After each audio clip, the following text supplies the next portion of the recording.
كنت بتشجع الاهلي زمان؟ لا، عمري ما شجعت الاهلي زمان ولا عمري هشجعه في اي حاجه. مش علشان يعني حته بقى انا بكره النادي الاهلي قوي يا كابتن والكلام ده، قد ما انا ما عرفتش في حياتي اشجع حاجه غير الزمالك. يعني حتى لما حبيت ريال مدريد وكنت بتفرج عليها برضو مفيش فريق خدني للزعل وقت الخساره او الفرحه ان انا انام ما اعرفش انام من كتر الفرحه دي غير الزمالك. يعني الزمالك الوحيد اللي قدر يعمل معايا الحته ديت. فعشان كده طول حياتي عارف ان انا ما بشجعش غير الزمالك ومش هعرف اشجع غيره.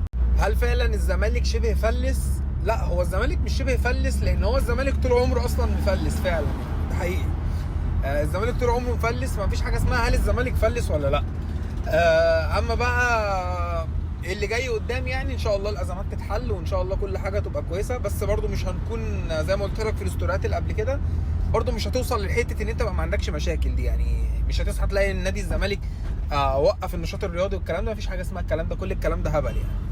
بس رأيي في محمود بنتايج من احسن واهم لعيبه الزمالك اللي موجوده، واللي المفروض الزمالك يحافظ عليها، عشان اللعيبه ديت يعني اللعيبه اللي هي زي ما بيقولوا كده بلس ايه يعني، او في الفئه الاولى اللي هي الفئه اللي هي تجيب لك بطولات، الفئه اللي هي لازم تحافظ عليها ولازم تكون موجوده في فريقك يعني. فبنتايج بالنسبه لي من اهم لعيبه الزمالك.